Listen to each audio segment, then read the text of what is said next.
Hello, this is Dr. Paul Cottrell, and I'm going to be reading Chapter 4 of Parah Adumah by Maimonides. Two red heifers should not be slaughtered at the same time, as Numbers chapter 19, verse 3 states, and you shall slaughter it. If the red heifer did not desire to go out, a black one should not be taken out with it, so that it would not be said, they slaughtered a black one, nor is another red one taken out, so that it would not be said, they slaughtered two at once. When a red heifer was slaughtered with another intent in mind, or its blood was received or sprinkled with another intent in mind, with proper intent or another intent in mind, or with another intent and the proper intent in mind, it was offered by someone other than a priest, or it was offered by a priest lacking one or more of the priestly garments while wearing the golden garments or while wearing ordinary garments, it is unacceptable. If it was slaughtered with the intent of partaking of its flesh or drinking its blood, it is acceptable. The rationale is that the expression "a pleasant fragrance" was not stated with regard to it. If its blood was received in a container, it is unacceptable. As Numbers 19:4 states, and Eleazar the priest will take the blood with his finger. The mitzvah is performed with the finger and not with a utensil.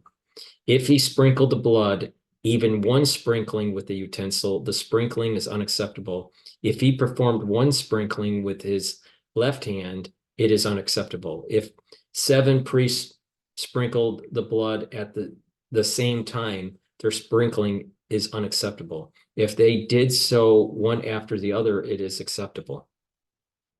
If he sprinkled the blood, but did not direct it to the sanctuary, it is unacceptable. As Abid states, opposite the front of the tent of meeting, implied is that he should direct it towards the sanctuary and see the sanctuary. Similarly, if he slaughtered it or burned it not opposite the sanctuary, it is unacceptable, as implied by Numbers chapter 19, verse 3. He shall slaughter it before him.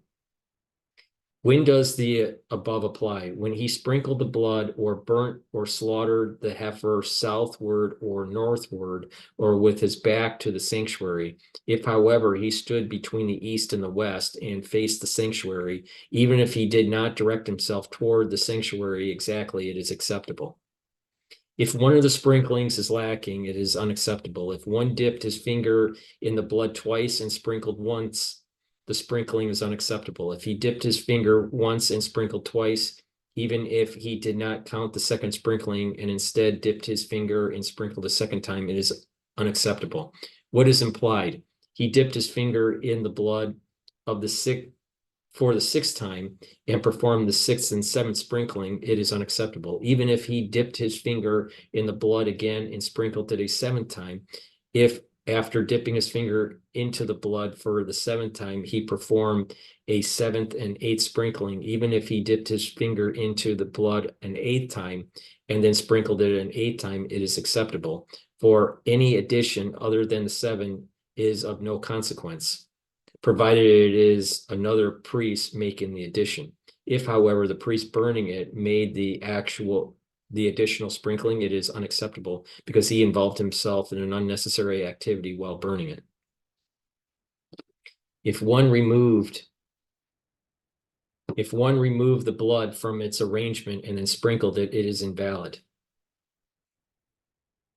If one sprinkled his blood at night, even if one performed 7 sprinklings during the day and 1 at night, it is unacceptable.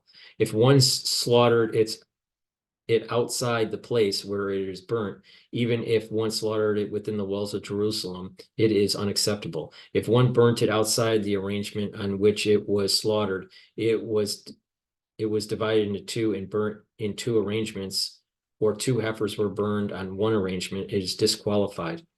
If it was already reduced to ashes, one may bring another one and slaughter it over the ashes of the first without any qualms. If one skinned it and cut it into pieces and then burnt it in its entirety, it is acceptable. If any slight part of its substance, even its dung, is lacking, it is unacceptable. If an olive-sized portion of its skin, meat, or even its hair flew off its prior, it would be returned. If he did not return it, it is unacceptable.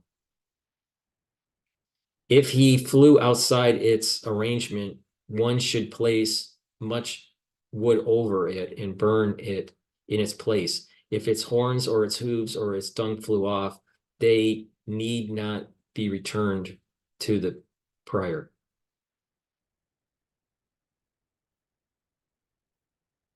The red heifer is not disqualified if it is left overnight without being burnt. Therefore, if it was slaughtered on one day and its blood sprinkled as required, and then it was burned on the following day, it is acceptable. If the priest who burns it is in the acute state of onin, mourning, or is lacking atonement, it is acceptable. If one burnt it without sanctifying his hands and feet, it is invalid, because the process of offering the red heifer is compared to sacrificial worship. Where does he sanctify his hands and feet? From a consecrated vessel in the temple courtyard. If one consecrated them outside the temple courtyard with an ordinary vessel, even with a teeny earthen cup, it is acceptable, because the entire process of offering the heifer is performed outside.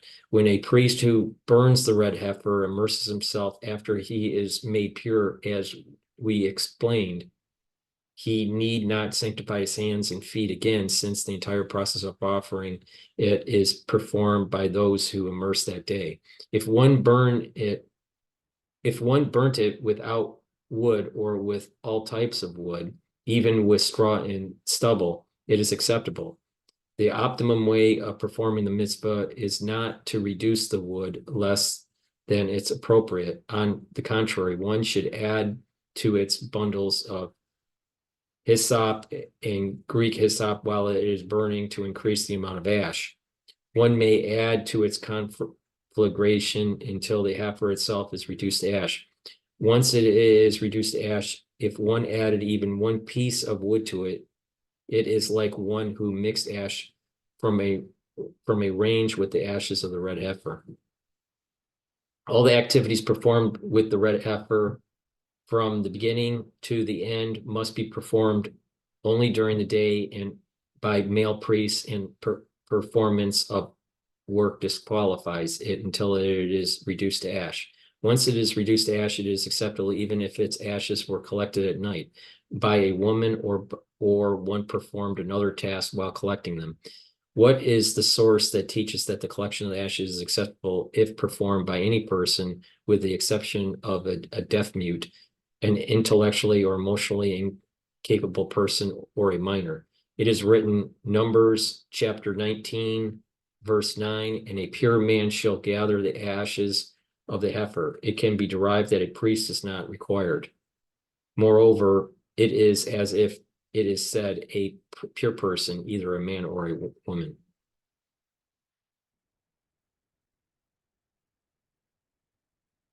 What source teaches that the performance of the work disqualifies it? Ep12 states, and he shall slaughter it. According to the oral tradition, we learn that this phrase comes solely to teach that if the priest comes involved in another task at the same time a slaughter is unacceptable. And Ep5 states, and the heifer shall be burnt before his eyes. His eyes should be concentrated on it. This states that the performance of the work causes it to be disqualified from the time of its slaughter until it is reduced to ash. Anyone involved in burning it who performs another task disqualifies it until it is reduced to ash.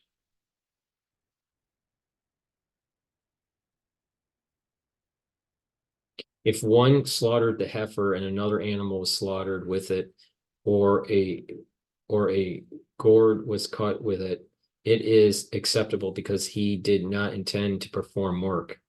This applies even though the animal that was slaughtered with it is acceptable to be eaten. For the slaughter of the ordinary animal does not require concentrated intent. If, however, one had the intent of cutting the gourd, and it was cut while he was slaughtering the red heifer, the heifer is disqualified because work was performed during its slaughter. That is the end of chapter 4 of Parah Adumah. Please subscribe to all my channels. I have 3 channels on YouTube. I have Brighteon, Bitchute, and Rumble. All the links are in the description. Please go to my store, the-studio-reykjavik.com, and donate to help support my news coverage. You can donate through Stripe, PayPal, or buy me a coffee at the bottom of my homepage and my website. You can also subscribe to my Patreon channel by being a paid subscriber to my channel. It helps support my work. Thank you for listening and have a nice day.